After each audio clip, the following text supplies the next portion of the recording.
Welcome to Warblog, the show, episode 3. The fall of Kurakhovo, Ukraine, December 24. Actually, 1st of January 24, it's actually the 2nd of January. So we're talking around about this sort of region.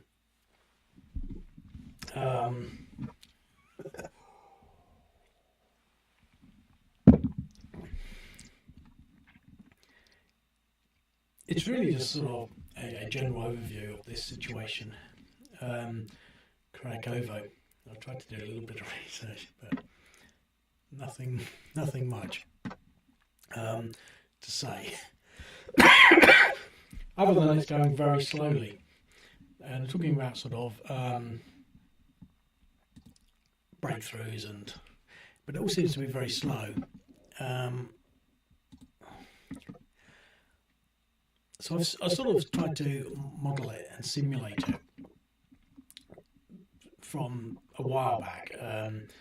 So what we've got here is the Kurakhovo thermal power plant and a few other sort of facilities in that area.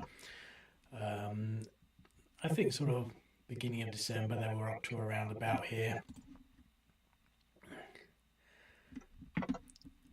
So if we sort of look at, well, let's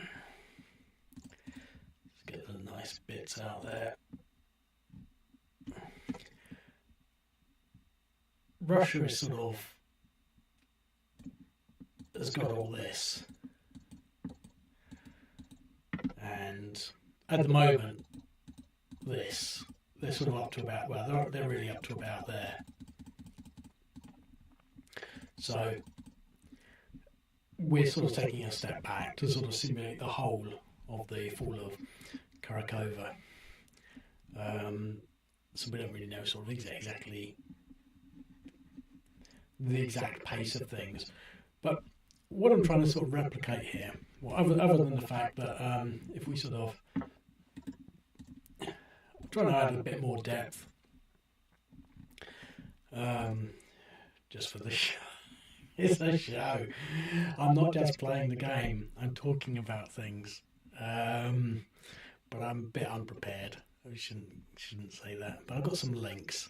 So, we've got the Russian 5th Brigade entering. So this sort of represents the Russian 5th Brigade. But I'm just using these irregulars as token elements, really. But I've added towards the end somewhere something that could be described.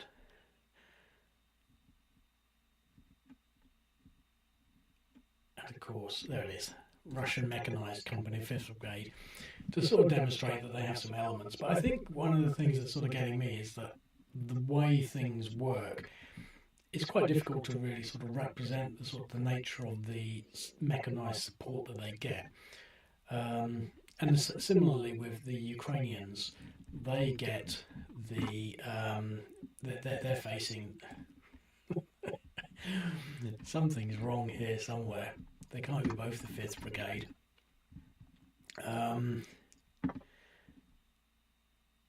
The Ukrainians get an armoured company, 33rd Separate Mechanized Brigade. So obviously the write-up's a bit wrong up there. It's the 33rd. So the Ukrainian get, but they're not. It's not a brigade. It's elements. And there's a couple of sort of articles. I tried to sort of trace when it started, but I'm pretty sure they've been sort of on the edge of Kurakhovo for nearly a year, and it just seems quite impossible to take that long to advance through here. I mean, they've got to be doing something wrong, in my opinion. I wouldn't say that for sure or for certain, but it just seems that you could be just bypassing these little places and exerting fuller effort on larger facilities. Just sort of a quick sort of step in there, because one of the reasons I'm doing this, because I want to get back into things with my show, and to be quite honest, it's a bit late and it takes a while to set this up with the green screen, and you can see over there, it's not working properly, is it? It's sort of, it could do with being angled slightly.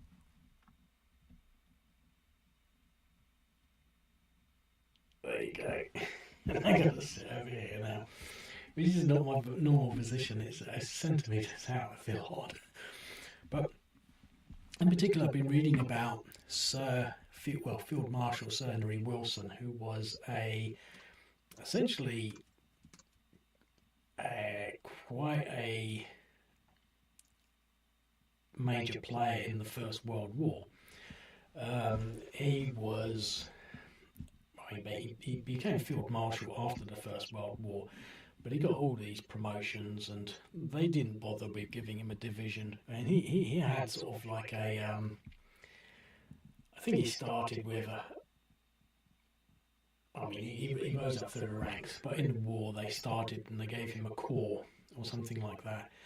No, that's not what it started off with. They didn't bother giving him a division. They said, someone sort of commented, we think we should give him a division first, but then they just gave him control of a corps, the 4th Corps, and it didn't do very well. And I'm not going to go into the full details, but he sort of rose up through the ranks, and in particular he was, before the war started in 1908, because he served in India and he served in the Boer War, and saw action in a few sort of instances. And I thought his story was fascinating, really. And because basically I wasn't expecting it, no idea who he was. And all of a sudden you've got this character, and a large part of his remit was when he was at the training facility in Camberley, which I know. He was doing wargaming, and he basically on one occasion gave his students, because he was, I don't know what he was, he was a colonel, he went up to major, colonel, all the ranks, and he gave them this project to plan military response for a German invasion of Belgium. This was in 1908, so this is 6 years before the First World War. The thing is, when you read about what he was doing a lot of wargaming. And it just struck me, he's doing exactly what I do. And I was thinking, well, what would it have had in 1908? It wouldn't have had fancy computer systems. It would have been sort of, very much sort of, as you might imagine it. A lot of it was down to, a lot of what he was doing was down to logistics and supplies. That was his big thing. So he would come up with some ideas about, he was renowned for sort of, basically putting together large contingencies of mules to facilitate transportation. And during the sort of the planning, they were planning for the First World War for about 2 years before it started. I mean, they pretty much knew it was going to happen. It was just a case of how they were going to deal with it. They pretty much knew that Germany were sort of, building up, and they were building up proportionately. And this Henry Wilson, he was a large part of that. And there's articles in there. I've only read the Wikipedia page, so I'm not an expert. And he's talking about how the British Expeditionary Force needs to be able to respond immediately, because plans at the time were, as soon as Germany declares war, the British Expeditionary Force would mobilise within 6 months. And so Henry Wilson, is his name? Henry Wilson. He said, that's not fast enough. We need to do it immediately. And he got together all the timetables for the trains to Portsmouth. All the troops were going through Southampton. All the logistics and supplies were going through Holyhead. I don't want to say. I could find it. It's hardly worth it, but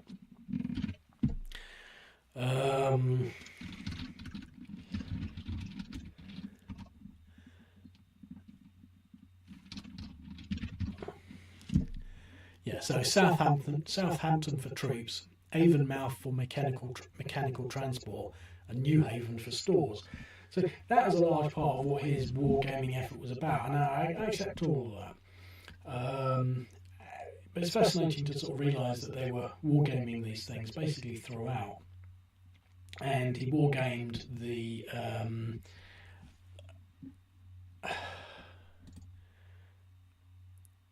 something 12. Report, Joint Note 12. That's in December 1917, where he basically, he predicted the location of the German offensive. Although he sort of got it wrong, he predicted the time and location of the German offensive, but he said it will be just diversionary. It was their major a spring offensive in 1918, which saw them gain. This isn't really supposed to be about that, but this saw them gain 12 miles of territory and captured 600 guns. Basically, it says it's somewhere down here.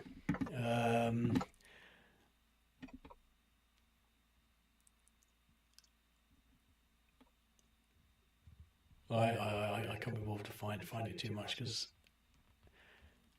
it was further noted that although it was not clear in London, that on that one day the Germans captured as much territory as the British had captured in 140 days at the Somme in 1916. And I just couldn't help thinking, that's why I was doing this video really, thinking this bloke is doing just what I do. I mean, he obviously he's doing it properly because he's doing logistics and supplies, and he was doing it with the knowledge that he would actually be doing it.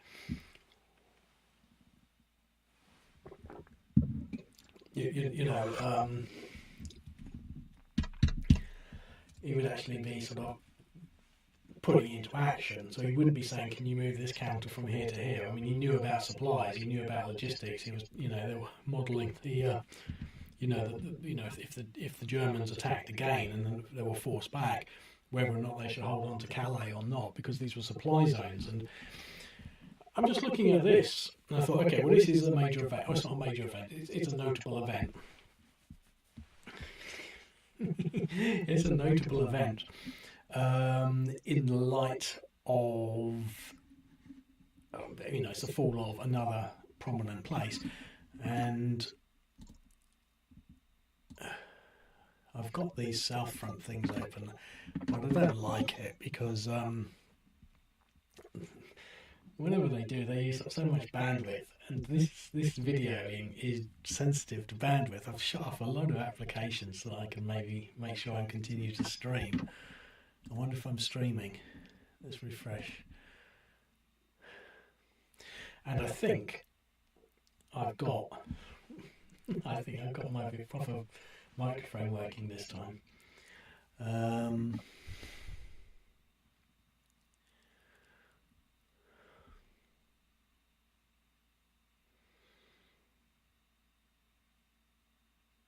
Right, we're saying I'm live. But anyway,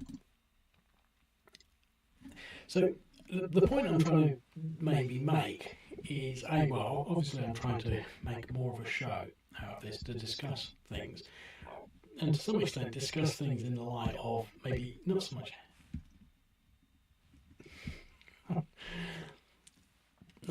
how they would have done it, or Sir Henry Wilson would have done it, but they were doing it, and we have every potential, every capability to sort of consider these things to some extent in the same light, and also to sort of consider, well, what is it that they're thinking? What are the driving factors? If we're looking at this map, I mean, someone else is looking at this map, both on the Russian and the Ukrainian sides.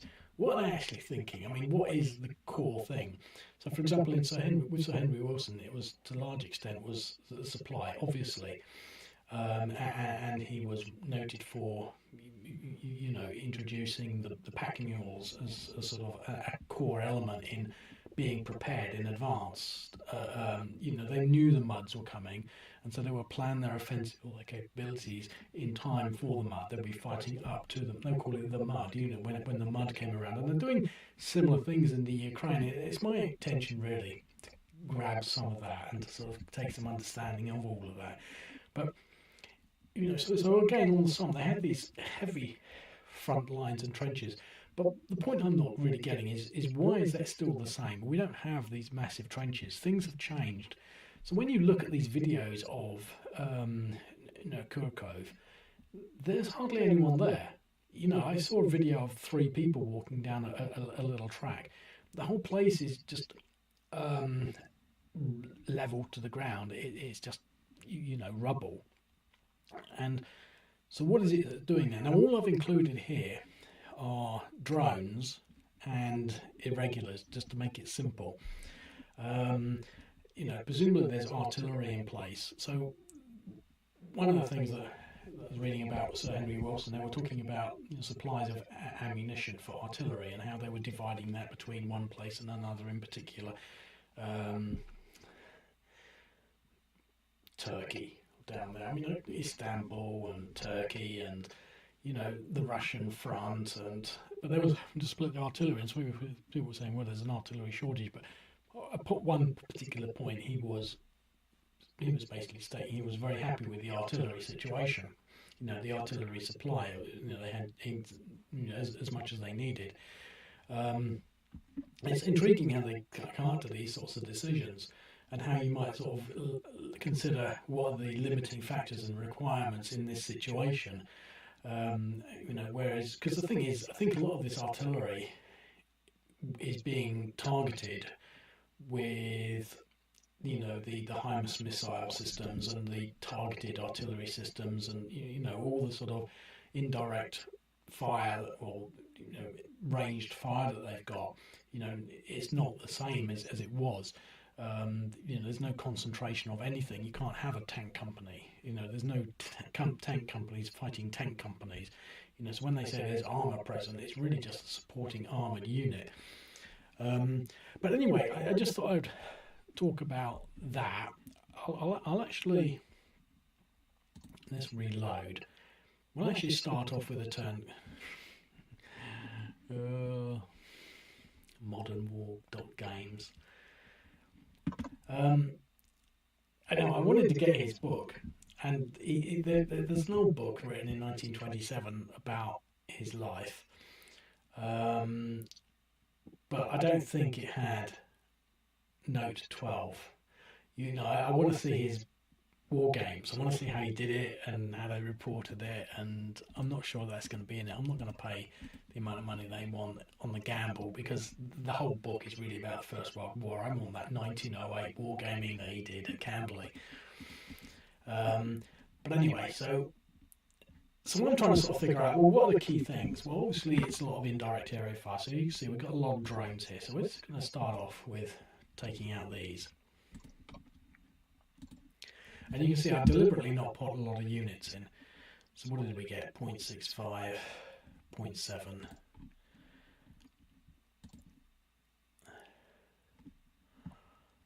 And I haven't put any anti-aircraft in because those systems are actually quite expensive, and these are small drones. I don't think they're using anti-aircraft drones. The best that they've got, I saw a video of a drone with a stick sellotape to the bottom, and it was going around like hitting other drones, like high tech. We just use all the drones here. So we just use a lot of drones, not a lot of artillery. We don't have tons of steaming, brass shell casing lying in a ditch somewhere. This is all high tech, precision, Kubla drone offensive against this little unit there. But obviously a lot of what happened there, I mean, we can assume that there's artillery and rocket fire and all sorts coming in there, and airstrikes. I didn't want to make it complex. But what I've done here is deliberately left not a lot of units, and there's also not a lot of units attacking. There's only 3. But already you might imagine that this hex is going to become a pile of rubble. And I have been thinking about how to sort of put how to make urban areas become rubble. So after a while, so they've got 100 points. As soon as they've received 100 points of damage, they become rubble as opposed to light or dense urban. But that's something else. The only other thing is, I'm not modelling it from there. This is the Kurakhovo thermal plant. I don't know why they don't come down from here. So let's just open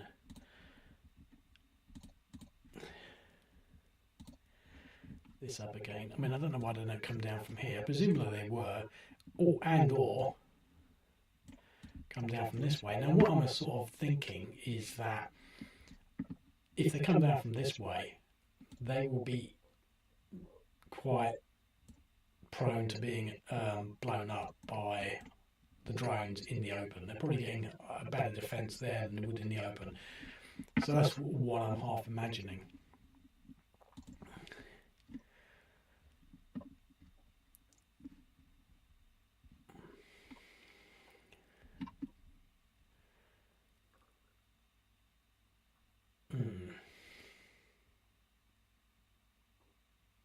It's taking its time.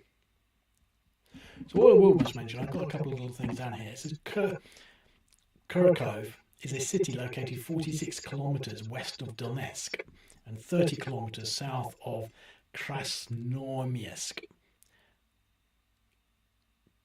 Krasnoyarsk. If that's how you say it. I've got to start saying things properly. I didn't practice as much as I should have on this, but I just need to get it. I just wanted to do it. It is important for operational purposes. It is the largest settlement in the southwestern part of Donbass, remaining under Ukrainian control for the longest time since the taking of Ugledar. The capture of Kurakhovo will allow Russian forces to move further towards the western border of the Donetsk People's Republic. So there you have it. I mean, I still really need to sort of figure out where the Donetsk People's Republic is. I've been modelling it for at least 7 years now, because I did it before the war, when they were just throwing missiles and old boots at each other. Anyway, let's attack this unit now.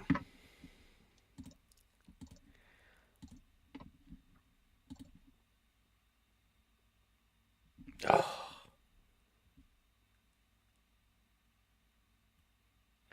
Well, I was at a die roll of 11.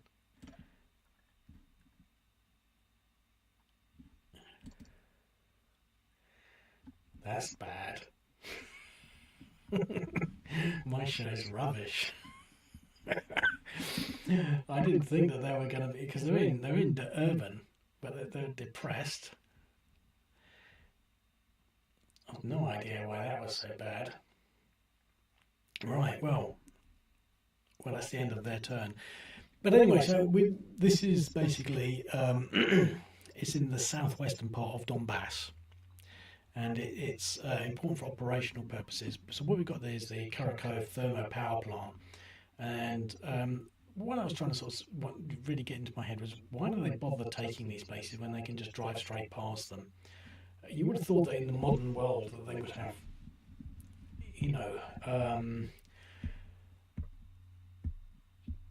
far more scope for mobile warfare.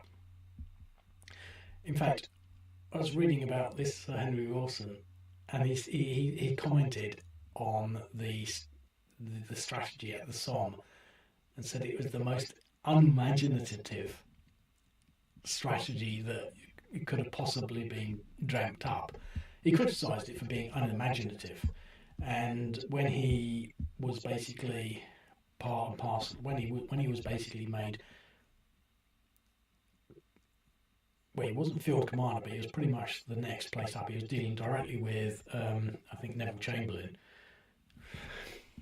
I don't want to say it too wrong, because I have no idea who Neville Chamberlain is.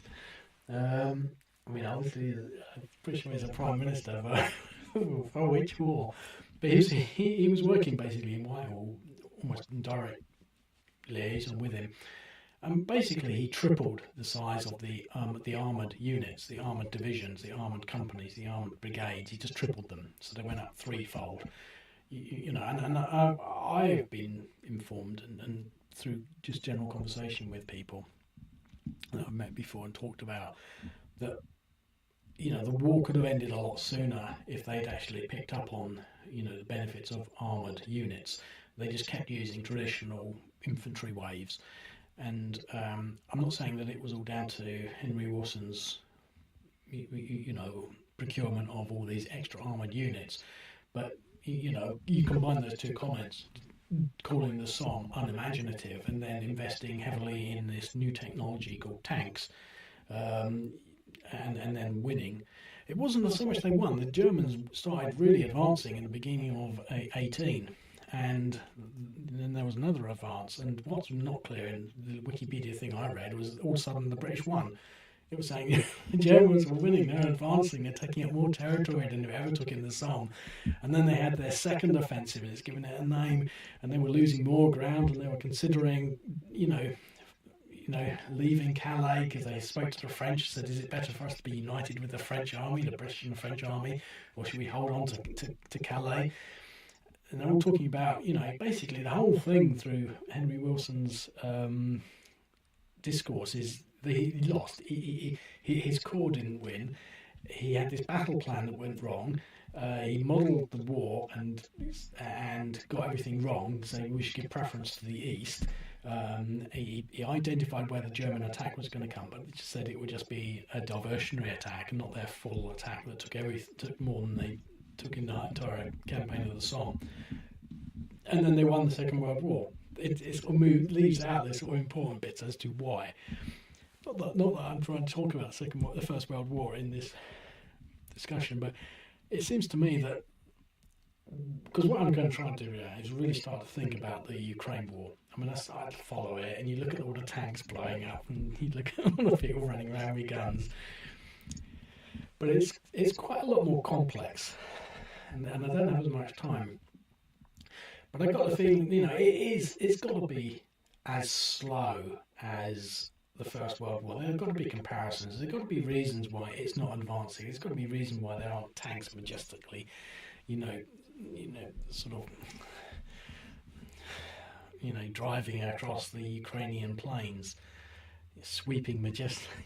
That's the word. Sweeping majestically across the Ukrainian fields.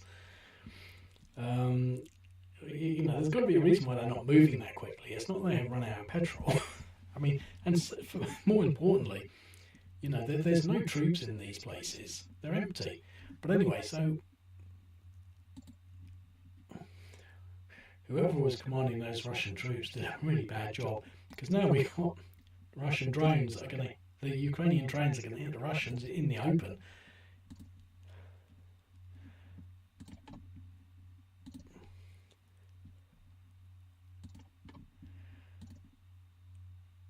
Well, that's not good.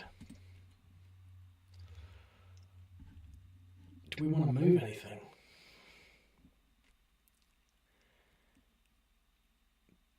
If we remain there, we'll gain a depression.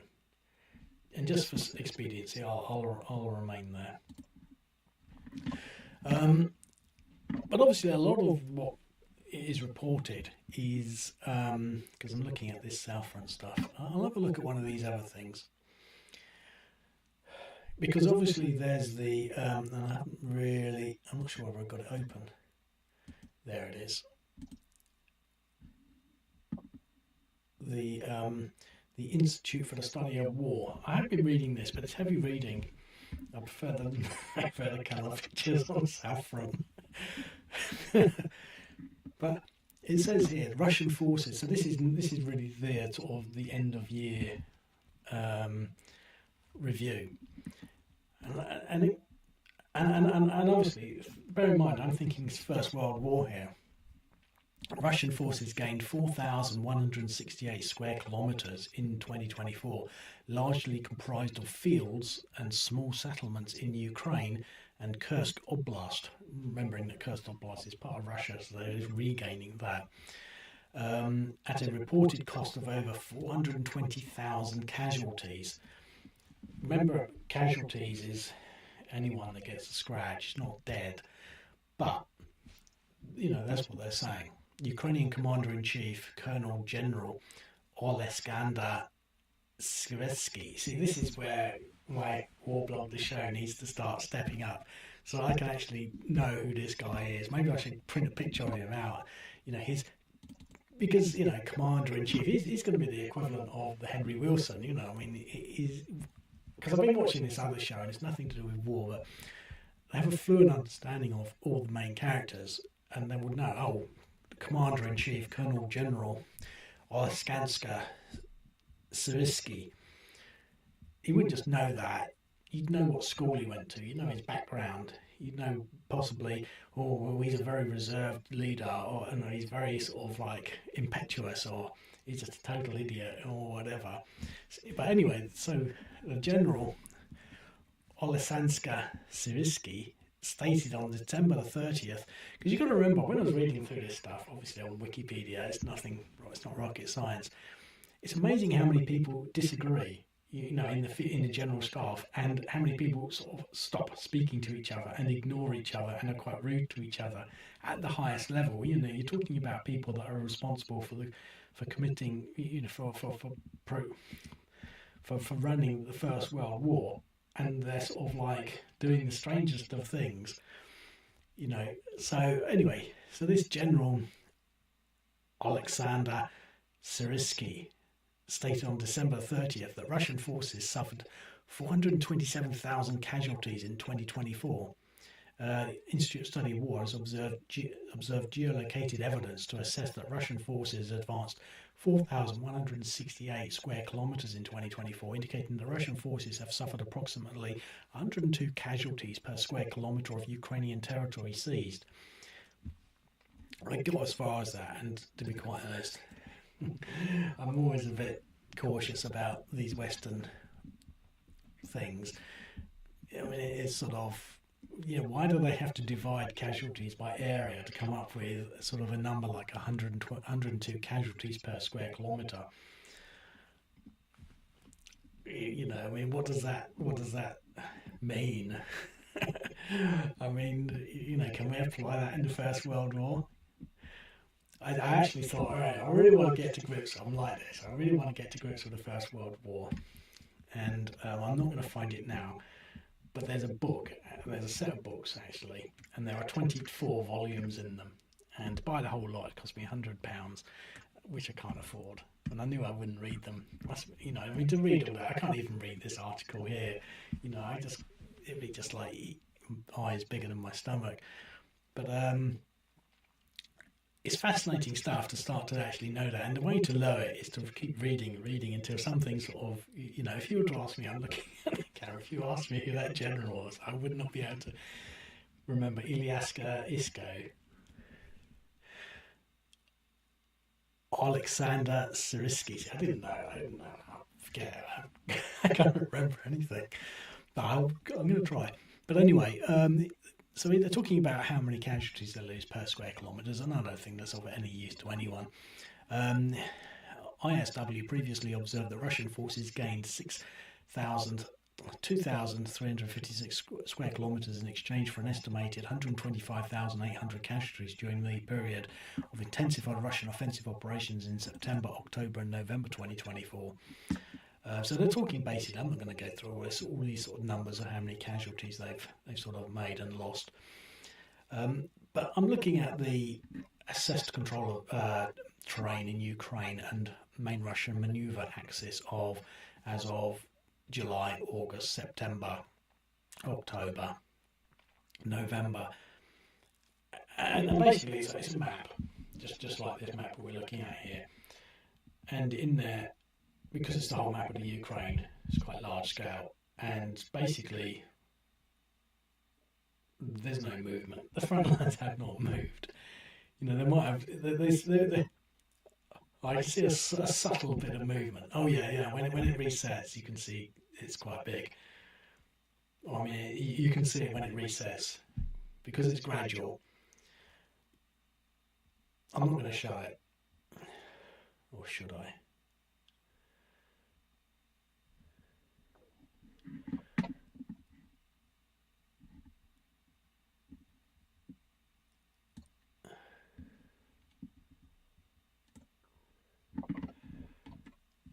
Can you see that? This is what I'm looking at. There's quite a big bit there. So when it resets, but the thing is, that's not moving. If this is talking about basically the whole year, the whole of 2024, this is not a war that's progressing. This is not a war that's moving forward at any sort of speed. This is embarrassing even by World War I standards. And what I'm sort of really trying to ask is why. So when it resets, you can sort of see that. Let's go through it again, because there are sort of just about here.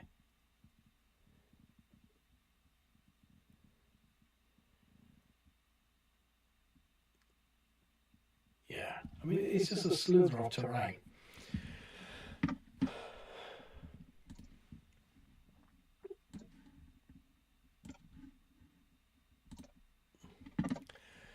So, anyway, the Russians have really been pounded there, but we've got loads more coming in. So, you know, we shouldn't have lost there. I think I'm going to have to really up the Russians. Oh.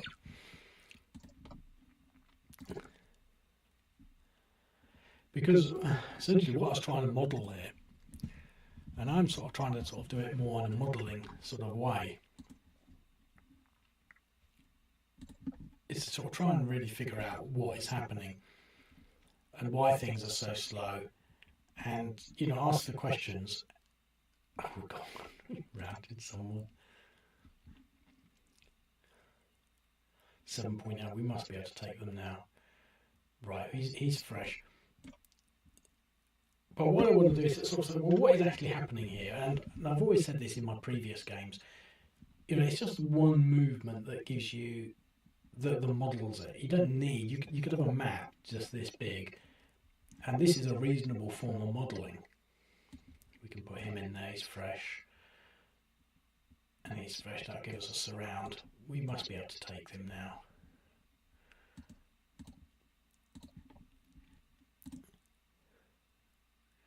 Right, and we routed him. So what we've got now, we're developing this picture. Let's see where. Come on. Oh, no, they're fresh. No, he's got a depression. He's fresh. He's got a depression.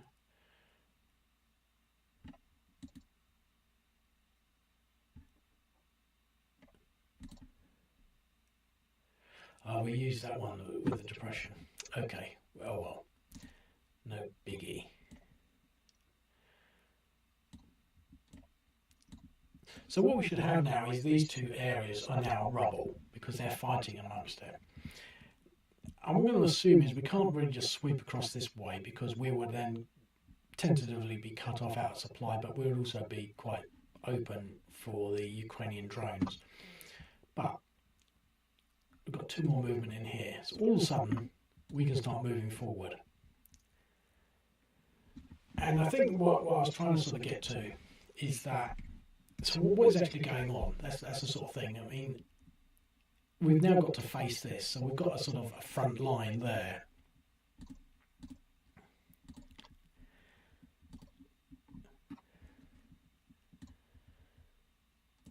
Because we could sort of just move the units. You know, if you were just playing a war gamey sort of a thing where you're just moving your tokens around, you could sort of say, oh, I'm just going to move him this way. You know, but somehow they don't do that. They are, you know, so you've got to, I've always said that, that's the game, that's the role-playing aspect of it. But, you know, we've already drawn quite a reasonable conclusion in the model of this sector here with a battle and an engagement here that actually went horribly wrong for the Russians because I'm an idiot. But that doesn't mean, you know, we say, well, that's what happened. You know, in our simulation, it went wrong for the Russians.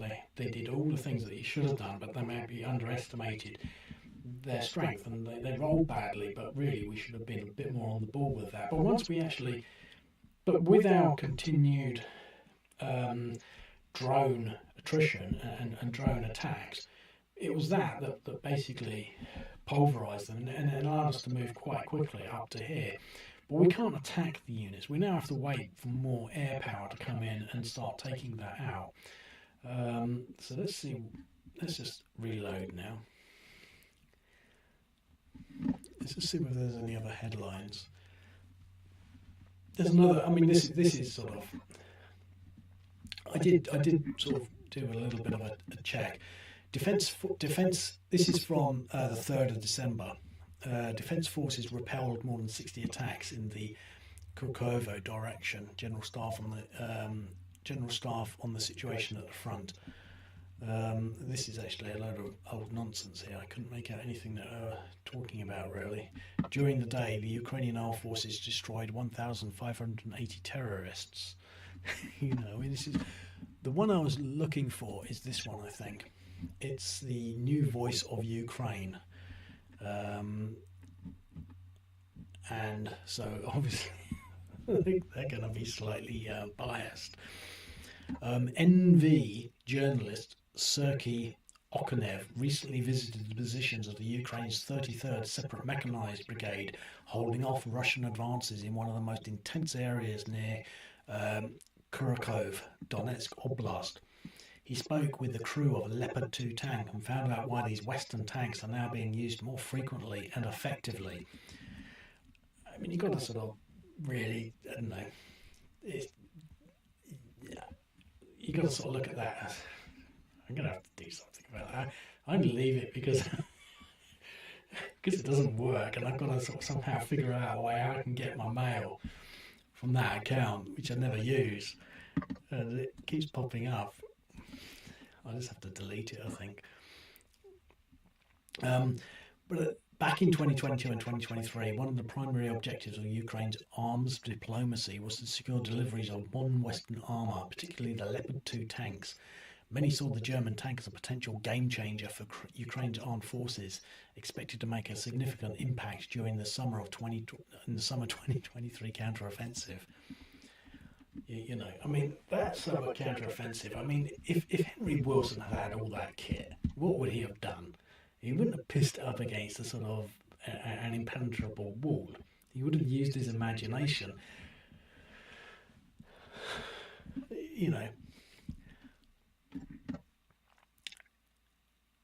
This isn't, I think, the one that I'm looking for. It was basically this article. I'll come back to that if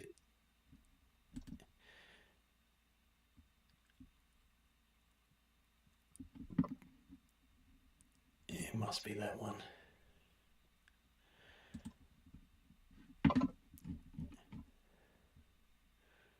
But it's talking about how this sort of one Leopard tank took out an entire column of Russian units.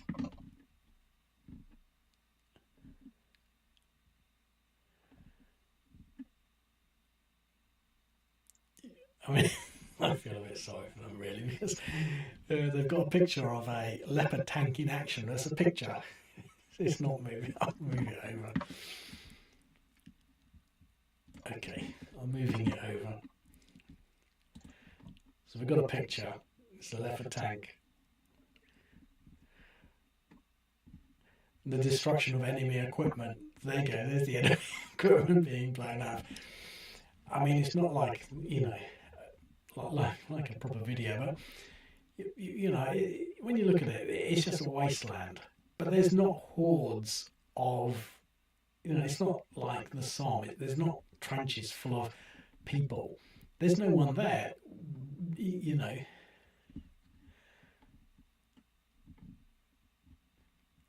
But the thing, what I'm trying to get to, well, I'm not trying to get to anything here. I'm just sort of dawdling, really. But on those sorts of things, they're so granular that they just don't make any sense. That they're really, they're not strategic. They're just another sort of, this tank blew up this other tank. And I'm not really interested in that. What I'm interested in is why it's so slow. Why you can't just sort of somehow speed that up and get to these places where you have to. So we've already got past this stage. We've got a few other things that we can move. This person hasn't moved yet. So let's move him. Let's get him into the city. He's gone through. We'll leave him because he's depressed. I don't think he can move any further. Oh, you can, yeah.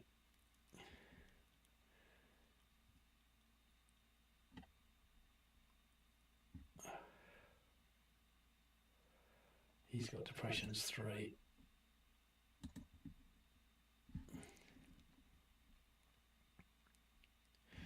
Okay.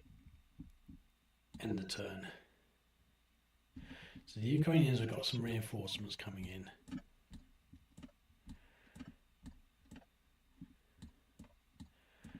Let's stagger them. Okay, we can probably move to create a little sort of defensive line here.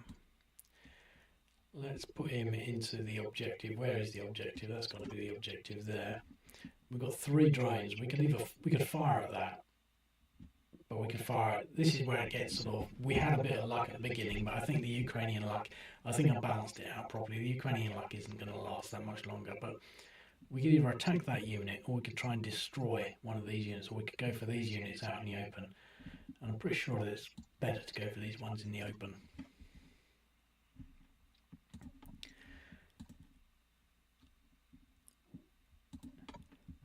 I mean, I've always advised people to use the units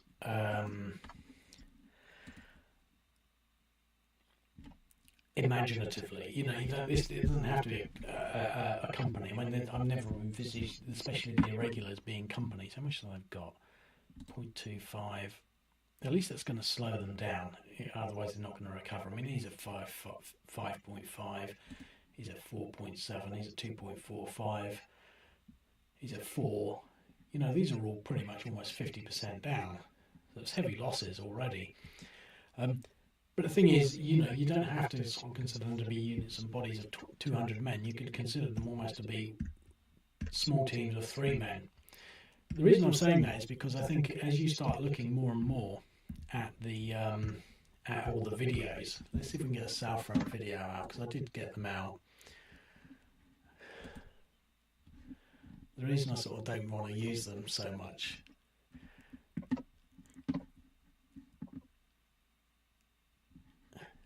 This was, I mean, I wouldn't say it's an interesting one, but this is the one I looked at. These are basically, I think these are Russian. Get rid of that. So you can see these little Russian guys. He's obviously sort of doing his soldiery thing where he stands there looking this way with his gun while these people just walk around looking lost. And then he sort of decides, you can't half expect them to all suddenly blow up or something. But they don't. They're Russians, and this is. But look at the surroundings. It's just.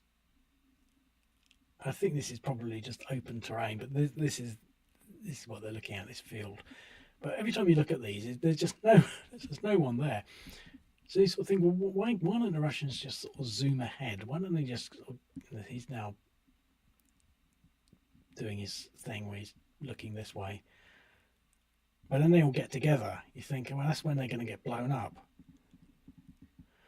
They look kind of bored, really. Is that what war's all about? Wandering around like that. Going, ouch, my bunions. Bloody hell. Why can't we drive? There it is. And there's another video of them as they put the fact. But it's all just ruins, look. Everything is ruins. I won't play much more of that because it's boring. What else have we got? This is just them sort of up near the power station, so we won't bother too much about that. What I'm trying to get to is I'm trying to figure out a way that I can suddenly start to sort of, you know, think about why this is all taking so long. Because when you play a war game, all of a sudden it's very different. You can sort of say, I'll just push everyone this way, and then they have to run away, etc., etc. So that's the Ukrainian turn. Let's see what the Russians can do now.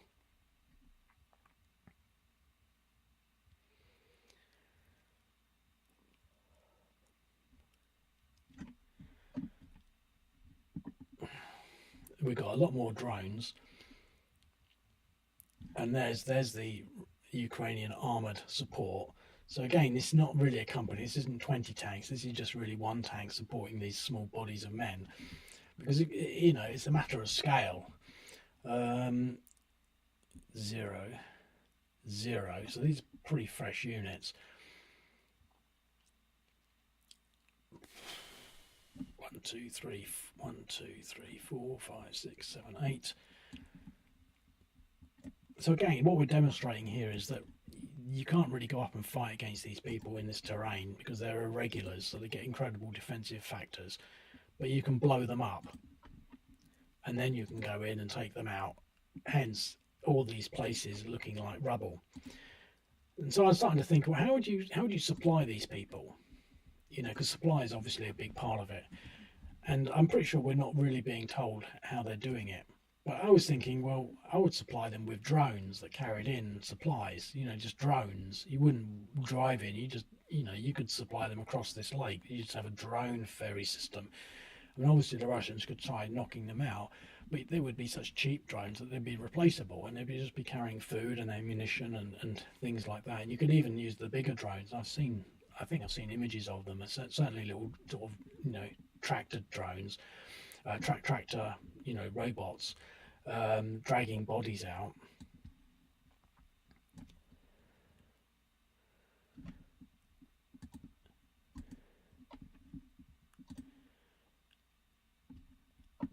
So I think what we can, you know, we can sort of conclude that if you were to pour a lot of people into these places, they would all get blown up. I was talking to someone recently about doctrine, and I haven't really considered it for a while. What's he on now?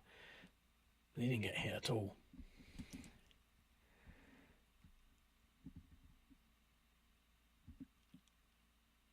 0.65. That's because they're entrenched.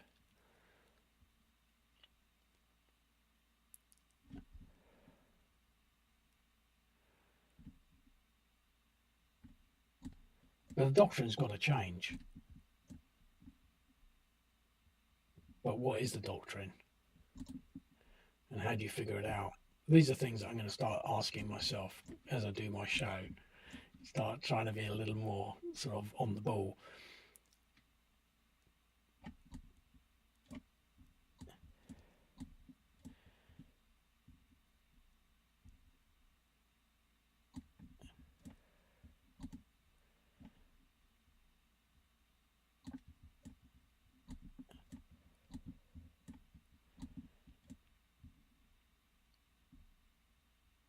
Right, we're going to leave these here to recover.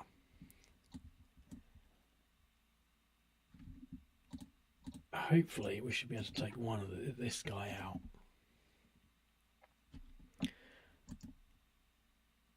3-1.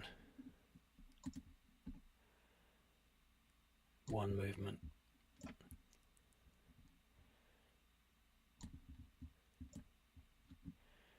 Why is that not enough to move in there? I don't feel like attacking him. Probably lose.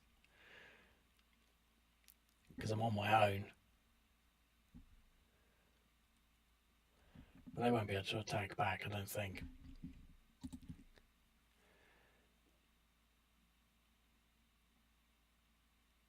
It's been going for nearly an hour now.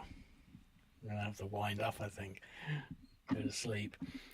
So again, what we're demonstrating here is sort of this slow, steady advance. So obviously they get over to the Kurakhovo thermo power plant. And on the way, everything gets raised to the ground. And that's what's happening at the moment. But I think food for thought, really. Obviously, it's taking a lot. It's a bit too slow for my liking. But I'm going to start asking and trying to get to the bottom and figure out why. Just a couple other little things, because I'm going to end it there, because I don't want to talk for too long. I don't think it's too interesting. But a couple of things that I wanted to cover. I know that South Front have covered and answered some of the questions that I sort of was thinking about after I did my last The Show regarding the Pakistan situation.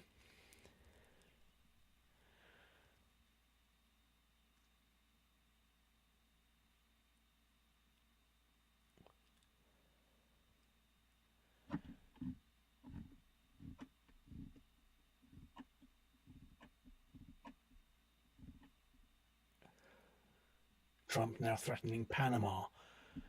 So Trump wants to invade Panama. He wants to invade Greenland.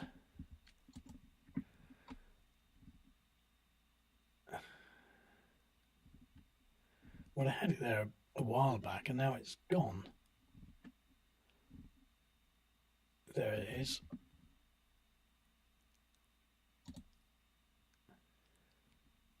So obviously I still want to cover the Myanmar situation and the Sudan situation.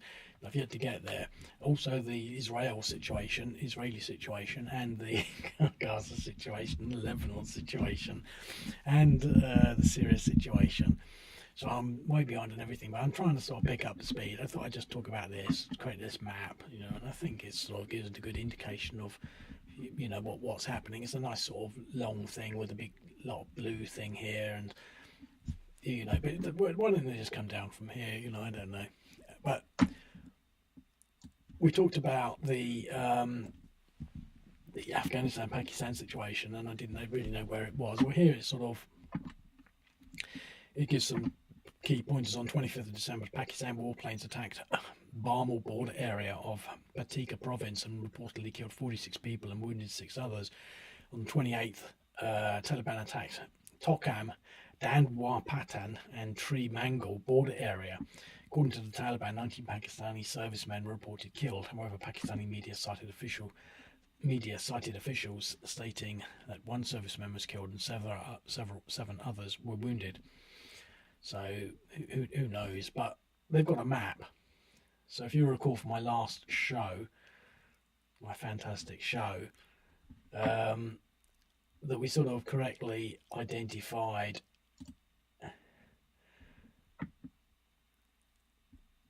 Patika province, which I think is here.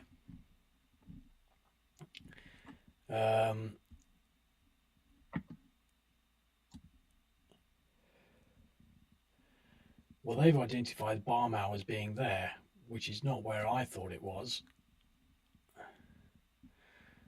But that's what they say. And then they report that the Taliban, who they call the Taliban, not the Islamic Army, attacked Torkham, Dandwapatam and Tree Mangal. Where's Tree Mangal? Down near Peshawar and this area. So maybe I could sort of regroup on that, but review that. But I think it's interesting to sort of build on previous understanding and develop comprehension of situations and events. So maybe what I'll try and do is make some notes as to sort of who's doing what and what decisions are being made and what this all means and interpreting it all, etc., etc. But yeah, I mean, they've got this nice picture of the sort of these glowing hills. So if that's what the Taliban did, I wouldn't be surprised if quite a few people did die. And how do you create that much sort of fire when you're sort of walking around with AK-47s? But anyway, that's it really. I'll leave it at that. Hopefully this will have streamed. Let's see whether it's sort of whether I'm live or not.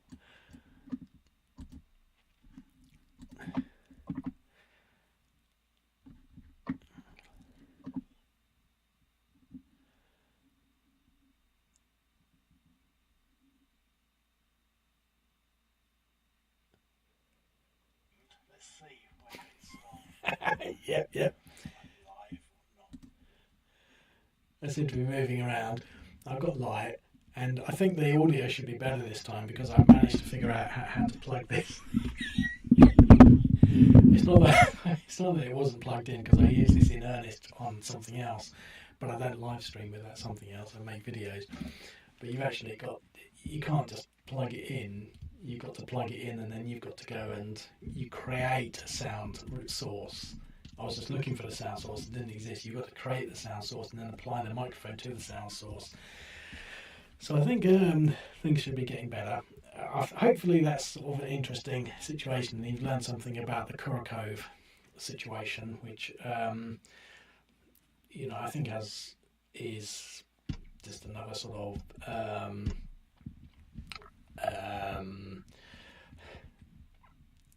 milestone in the war, but it just seems to be moving so slowly. It's sort of like, how can it move that slowly? But why aren't they sort of trying to do it a lot faster? Some of the articles I read there did actually state that the Russians seem to be trying as hard as they can, pushing as fast as they can, and you've got to sort of start asking yourself, well, if they're pushing as hard and as fast and trying as hard as they can to do this thing, why is it so slow? Why didn't they just ignore this place, put in some sort of force around it to prevent it from, from doing anything, starving them out, and taking, the next village, or moving straight on, just moving straight past? I mean, why don't they do that? I mean, why is there no sign at all anywhere in the Ukraine war? Bearing in mind that I Institute of Study of War map, why is there no sign of any sort of mobile warfare? No, air inserts. In the Vietnam War. I mean, I understand that things can be taken out, but I mean, have they tried? Have they thought about it? I mean, why can't you just sort of use airlifts, helicopters, or sort of little glider planes like the like Hamas used on 7th of October, or drones, these sort of magical jet flying drones with sort of special forces units to go and take advanced positions. I don't know. One of the things I was actually just thinking just the other day, and I'm probably just rambling now, but they used to have a lot of commandos in the, and I know that they have done that. I've seen it on the South Front side of all places. Advanced behind enemy lines, Russian special forces, just sort of like, intercepting Ukrainian supply lines, just sort of jumping out of the bushes.